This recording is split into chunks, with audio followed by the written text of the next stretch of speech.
Et tu m'as dit amen.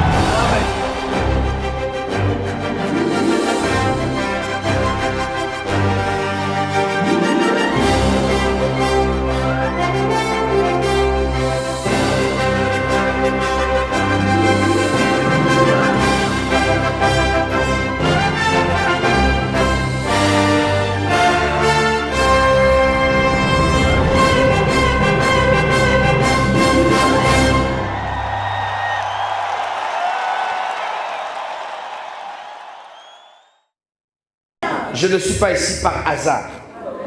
Je suis ici parce que celui qui a créé les choses de la terre a voulu que je sois ici. Et j'ai envie de dire à quelqu'un, il n'y a pas de hasard avec Dieu. Tout est une affaire de préscience. Dites avec moi préscience. Une affaire de prédestination. Ça veut dire ce qui est fait avant. Dieu est un Dieu sage. Il est lui-même la sagesse. Avant de créer les cieux et la terre, il a commencé par créer le monde invisible. Dans les mondes invisibles, il a fait une élection. Et dans cette élection, tu as été candidat. Amen. Et parmi les candidats, tu as remporté la victoire, tu as été élu par Dieu.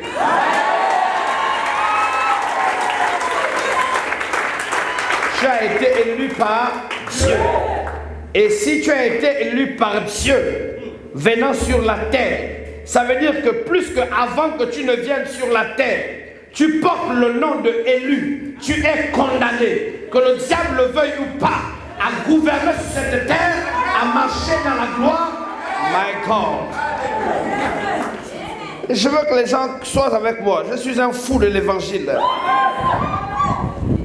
Je suis un fou de l'évangile. Je dis, si tu es venu sur la terre, plus qu'avant de venir sur la terre, Dieu t'avait élu avant la fondation du monde, pour que tu gouvernes, pour que tu réussisses, pour que tu domines, pour que tu marches dans la gloire, pour que tout ce que tu touches puisse réussir. J'annonce à quelqu'un ici, tu es condamné à devenir ce que Dieu veut que tu sois.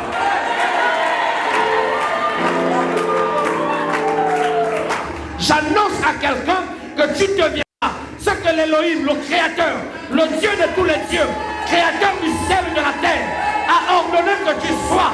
Je dis, tu le seras. Mais le sida ne pourra pas stopper la volonté de l'Éternel. Je dis, l'Ebola ne pourra pas stopper la volonté de l'Éternel. Je dis, la crise mondiale ne pourra pas stopper la volonté de l'Éternel. Ce que Dieu dit, cela vient à l'existence. Lorsque l'Élohim parle du haut des cieux, la terre entend, la mer entend, les montagnes entendent, les eaux entendent et se dit à vos ordres, mon général. C'est pour cela que la parole de Dieu est oui et amen. La parole de Dieu est oui à vos ordres, mon général. Parce que quand vous appelez un homme de Dieu qui s'appelle Mapakou, c'est compliqué. Amen. Parce que tel que je suis là, on ne m'aime pas. Mais Dieu m'aime. Et ça, c'est le plus important pour moi. Jésus a dit, vous serez haïs, pas aimés. Vous serez haïs par le monde entier afin de servir de témoignage. Donc un enfant de Dieu qu'on aime trop, je le trouve un peu suspect. Un véritable enfant de Dieu est détesté. On te déteste sans raison. Tu ne fais rien, on te déteste. Au quartier, on te déteste. Rose-Croix, c'est toi. Franc-maçonnerie, c'est toi. Nanga, c'est toi. Tous les mots, c'est toi. On t'accuse de tout. Tu es sorcier, tu es rosicrucien, tu es franc-maçon. Accepte seulement. Mais à la fin, c'est l'Éternel qui va te justifier lui-même. Ne cherche pas à te justifier. Laisse les gens t'accuser. Même parce qu'on est dans un pays. Le Gabon est le pays qui détient, détenteur de la coupe du Congo-Ça.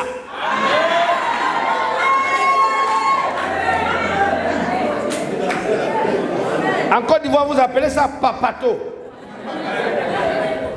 Donc le Gabon détient La Champions League du Congo, ça. Ils sont imbattables à l'intérieur. On congosse le président, on congosse le premier ministre, on congosse les députés, les sénateurs, tout le monde. Les pasteurs, on les congosse. Les fidèles congossent les pasteurs. Et les pasteurs eux-mêmes congossent les fidèles.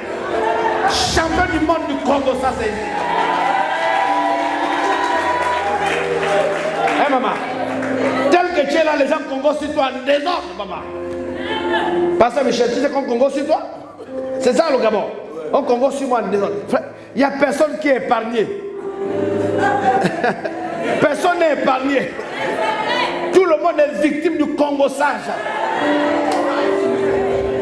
Spécialiste. Qu'est-ce que c'est quel pays? On congosse sur tout le monde.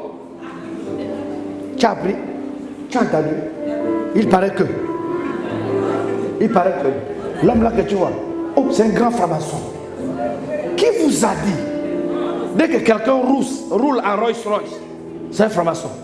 Dès que quelqu'un roule en Range Rover, c'est un franc-maçon. Qui vous a appris ça? Quel est ce type d'évangile? L'évangile où quand quelqu'un est béni, c'est le diable. Chez les chrétiens du Gabon, Dieu ne fait plus rien. Chez les chrétiens du Gabon, Dieu vous donne simplement un petit boulot où vous vous démerdez à payer la maison avec difficulté. Quand la rentrée scolaire arrive, c'est difficile. Vous trouvez des stratégies. Ça, c'est le Dieu du Gabon.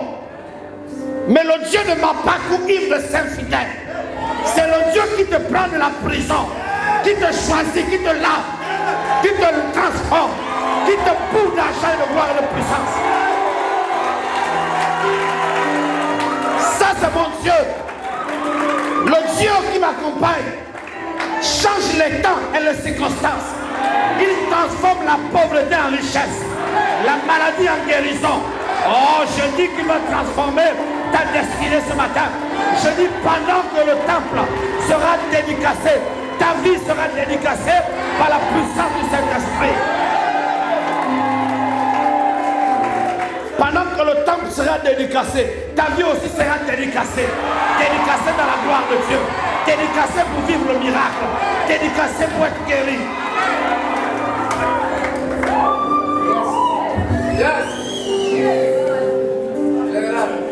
Le Dieu que je sers est un Dieu véritable. Ce que Dieu veut, il te fait vivre ce que tu vis. Parce qu'il veut faire quelque chose. Il veut que tu changes son nom. Dis à quelqu'un, est-ce que tu as déjà changé le nom de Dieu?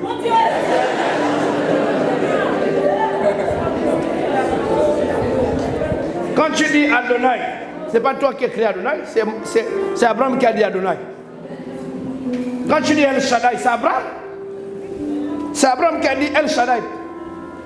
Quand tu dis Jéhovah Jireh, c'est Abraham qui a dit. C'est pas toi. C'est le nom qu'Abraham a découvert dans son expérience avec l'Élohim, dans sa communion, dans sa marche avec Dieu. Il a découvert une facette de l'Éternel qu'il n'avait pas. Que Dieu se pourvoit lui-même. Que Dieu a pourvu à l'offrande. À partir de ce moment, il dit, il s'appelle aussi Jéhovah Jireh, c'est-à-dire le Dieu qui pourvoit aussi. Mon Dieu, c'est le Dieu qui libère les prisonniers et qui les rend milliardaires.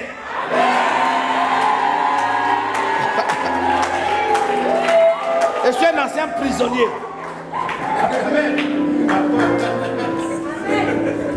Ça, c'est le nom de mon Dieu. Qui libère les prisonniers et qui les rend milliardaires. Ça, c'est Dieu qui fait ça. Ce n'est pas l'œuvre des noms. C'est l'œuvre de l'Éternel. Aujourd'hui, à moins de 3 mois, mon passeport est déjà fini. À moins de 3 mois. J'ai changé les passeports. Au moins 3 passeports en un an. Je vais dans le monde. Je prêche le royaume des cieux. Je prêche Jésus-Christ, ressuscité d'entre les morts. Quel est le Jésus qu'on t'a présenté? Quel est le Jésus qu'on te prêche? Matin, midi, soir. Quelle est la forme de ton Jésus? Si c'est le Jésus de l'idolâtrie qu'on adore le 24 décembre à minuit, on le met dans une gibecière ou on le met dans un panier et puis les femmes pleurent. Ils disent, Seigneur, Seigneur, sauve-nous. Et il répond, je suis encore bébé, je ne peux rien.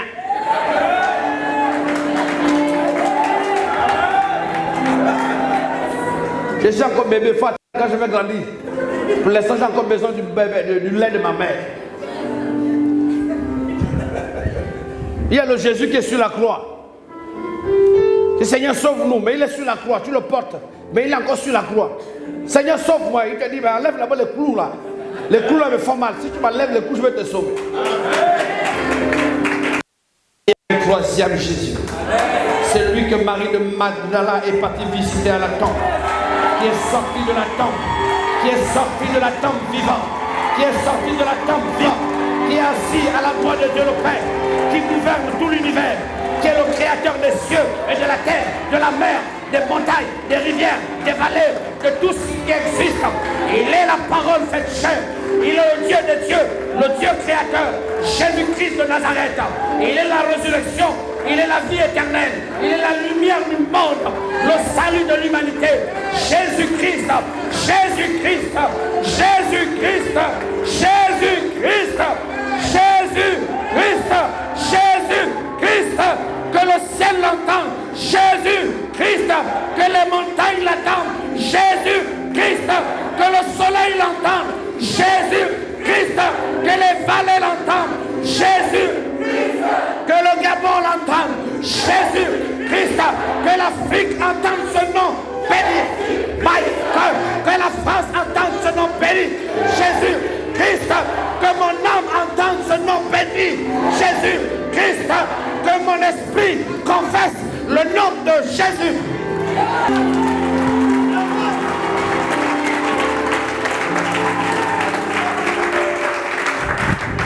C'est un nom puissant, un nom qui déplace les montagnes, qui fait marcher les paralytiques, qui ouvre les tombeaux et les morts sortent en cascade. La Bible me dit, lorsque la lune s'obscurcira, quiconque invoquera le nom du Seigneur sera sauvé. J'annonce que tu es sauvé ce matin parce que tu as dit Jésus-Christ.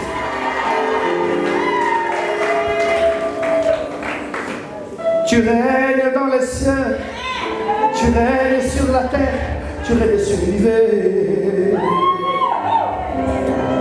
Seigneur Jésus-Christ, oh, oh, oh, oh, oh, oh. Seigneur Jésus-Christ.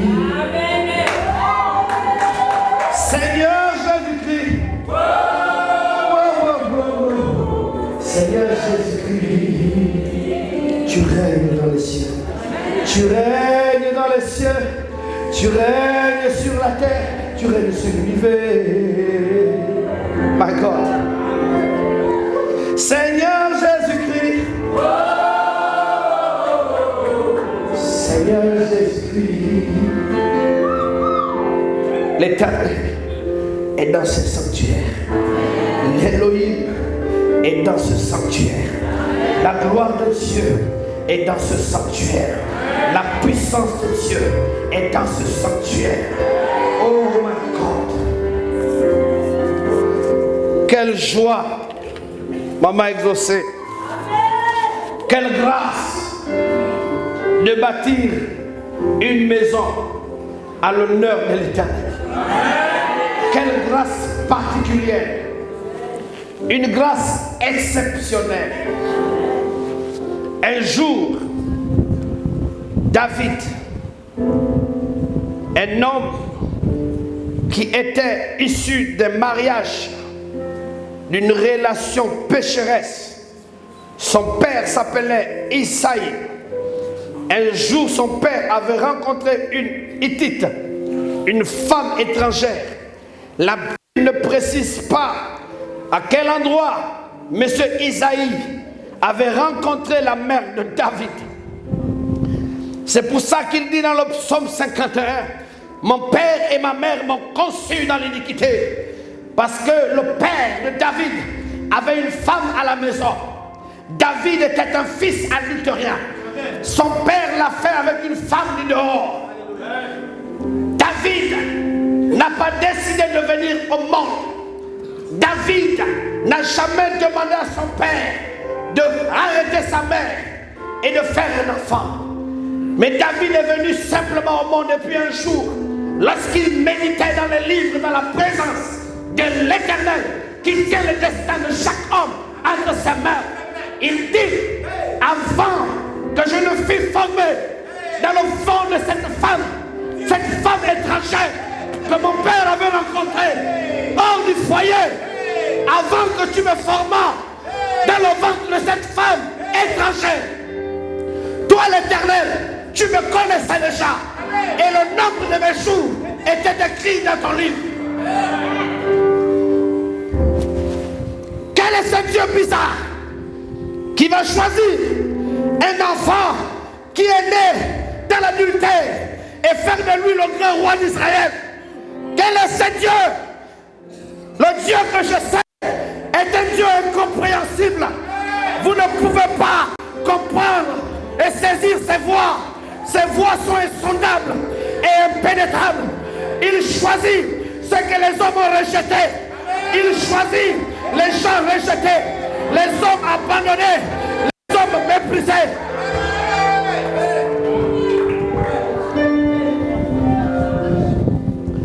Quel est donc ce Dieu, pasteur? Un homme qui quitte sa maison, il va avec une femme dehors, il fait un enfant. Ceux qui sont nés dans le mariage, les gars des hommes, Dieu ne les choisit pas, mais il choisit David.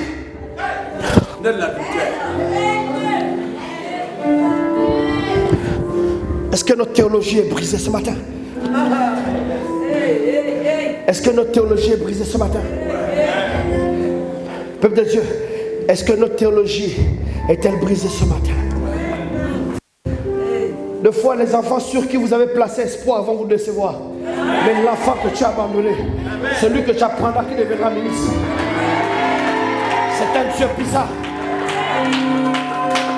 Deux fois l'enfant sur qui tu as mis ta confiance, que tu as payé les études, tu as tout donné, il va te décevoir. Mais des fois c'est l'enfant que tu as rejeté qui deviendra. Faites attention mes amis. Les voies de Dieu sont insondables et impénétrables. C'est pour cela que j'ai appris à ne mépriser personne, à faire attention à mes voix, à faire attention à ce que je dis, à faire attention. Parce que la vie, c'est comme la roue. Elle tourne, elle tourne, elle tourne, elle tourne. Quand tu es en haut, fais attention à ceux qui sont en bas. Car dans la roue, ceux qui sont en bas peuvent se retrouver un jour en haut.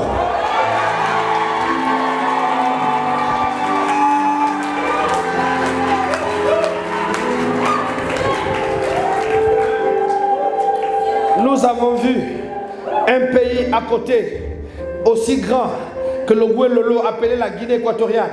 La superficie de la Guinée équatoriale est semblable à celle de Guelolo.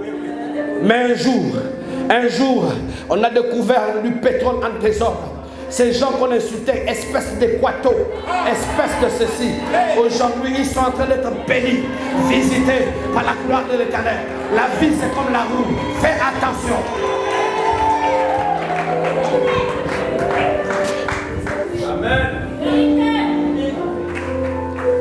David était un simple berger, le dernier de sa famille.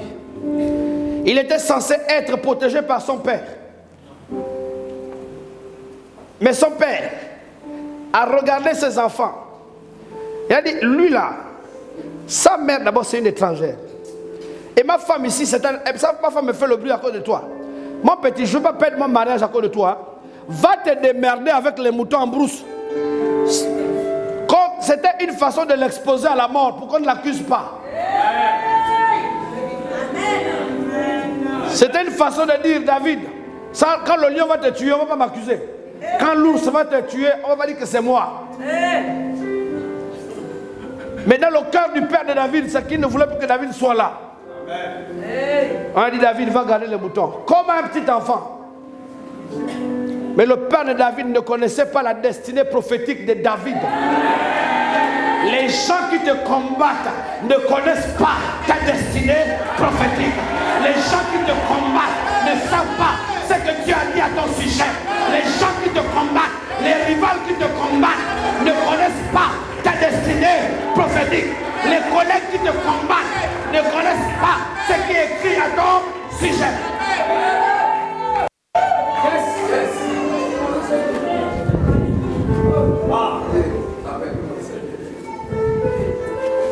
David est parti garder les moutons de son père.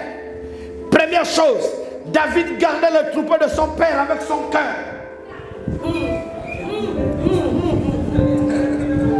Tout ce que vous faites avec le cœur attire Dieu.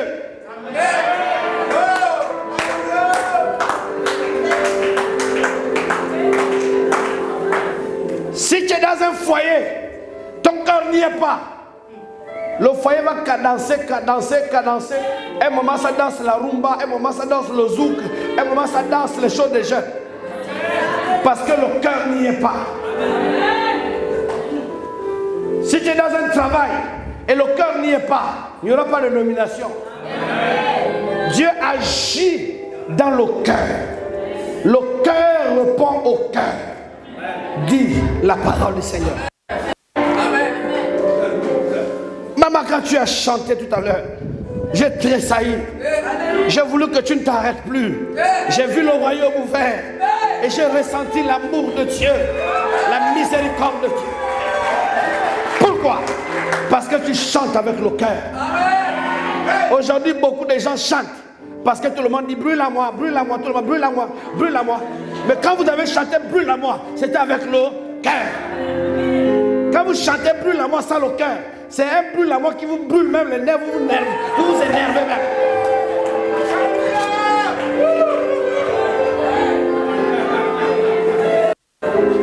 Est-ce que l'église est enseignée ce matin? David gardait le troupeau de son père avec son cœur.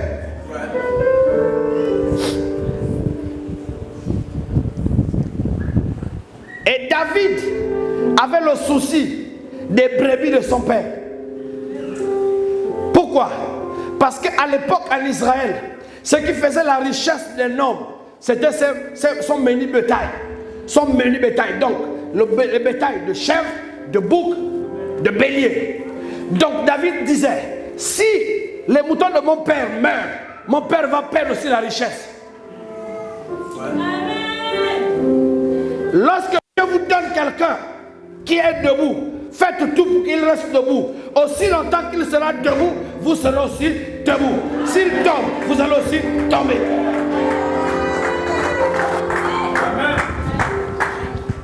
C'est ça que les chrétiens ne comprennent pas. Vous êtes autant nombreux que vous êtes ici. Parce que cette femme est debout. Si elle tombe, vous allez aussi tomber. Vous allez dire que non, il y a beaucoup d'églises. Il y a beaucoup d'églises. Chaque peuple a sa source. Chaque peuple a sa tribu. Chaque peuple a sa tribu. La Bible dit, vous servirez l'Éternel en fonction de votre tribu. Amen. Et là qui disent qu'ils sont trop spirituels. Ah, si maman tombe, si l'église tombe, nous on va prier ailleurs. Si Dieu a dit que c'est ici ta destinée prophétique, si c'est ici qu'on doit t'arroser et que tu vas te faire planter ailleurs, la pluie là ne va jamais te toucher. Chaque chrétien a son église où Dieu l'envoie pour l'arroser, pour l'éprouver, pour l'enseigner, pour le briser, pour le façonner.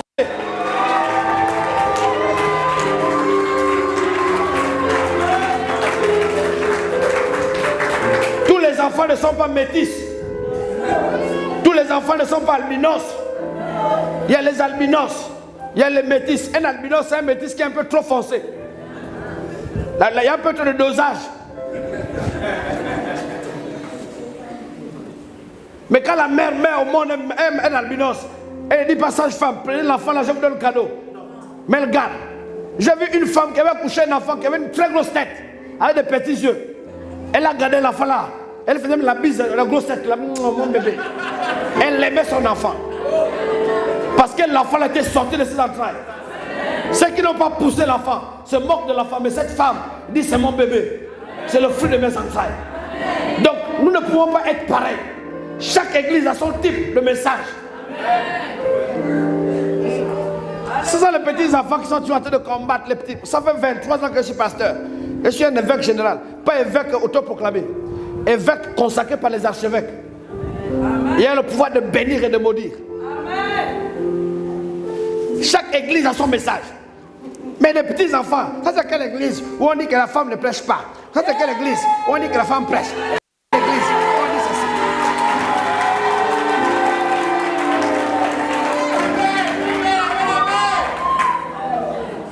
Des foignards. Vous êtes des hommes foignards. Une Déborah s'est levée comme une mère au Gabon. Elle a commencé à rassembler des personnes. Après vous dites, ah, est-ce que la femme prêche?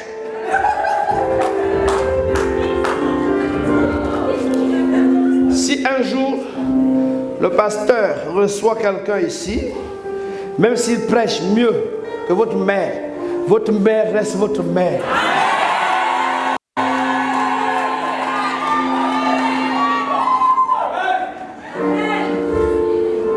Oh, est-ce que c'est vrai ce que je dis?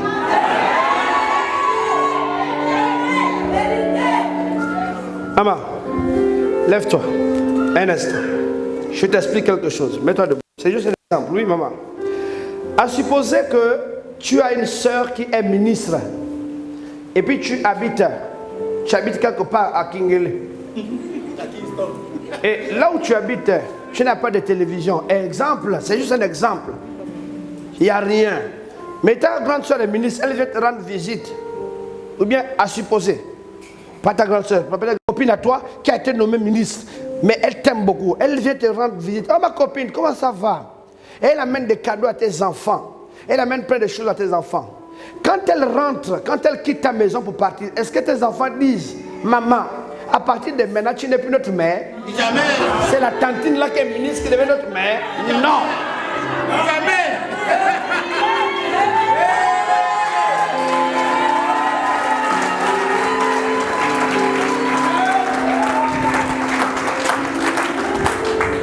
Et voilà les chrétiens, c'est comme ça qu'ils sont. Oh, le bishop la prêche bien. Oh, oh. Oh, le prophète la prêche bien. Oh, oh, il a l'onction. Oui, on a l'onction. L'onction, c'est pour venir mettre l'ordre. C'est pour venir arranger chez l'autre, pas pour venir détruire.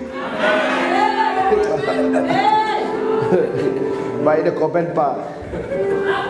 Un vrai serviteur de Dieu est un bâtisseur. Il n'est pas un destructeur. Un jour, une de mes églises, j'ai des églises dans moins 4 pays dans le monde, au moins 4 pays différents. J'ai reçu un homme de Dieu, un Congolais, qui est venu prêcher à une de mes églises au Cameroun. Et j'ai un fils qui travaille dans une société où on fait l'épargne. Et il est directeur là-bas. Et puis j'ai fait exprès de laisser mon fils accompagner ce pasteur à son hôtel. Et il est monté. Et quand l'homme de Dieu est monté dans la voiture, avec mon fils, il a commencé à dire, voici l'appel de balle des pasteurs. Je vous le dis tout de suite. Dis avec moi, dis tout. Dis tout. Leur appel de balle, c'est souvent, maman, papa, j'ai un travail pour toi. Je viens de voir une vision sur place. Et comme vous les chrétiens, dès qu'on dit je viens de voir une vision, tout de suite, hey papa, c'est grave. Ah.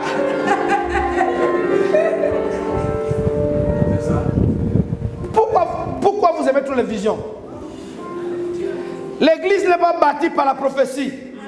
L'église n'est pas bâtie par les miracles. L'église est bâtie sur l'enseignement de la parole de Dieu.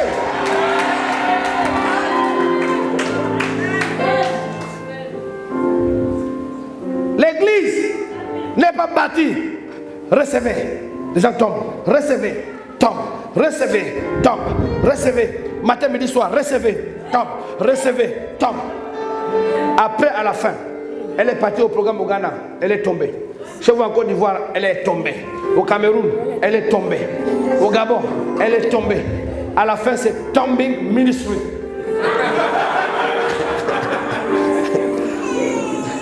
Tombeur international. Et depuis que tu tombes, il n'y a pas d'enfant. Depuis que tu tombes, même pas quelqu'un qui t'avait... Rien.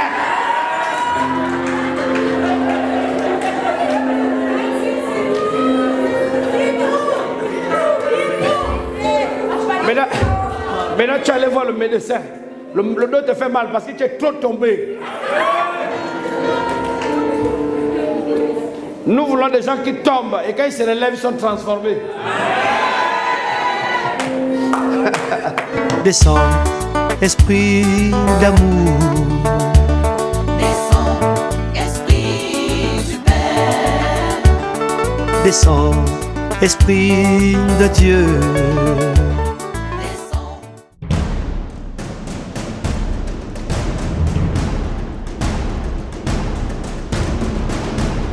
C'est ce qu'on m'a dit à moi.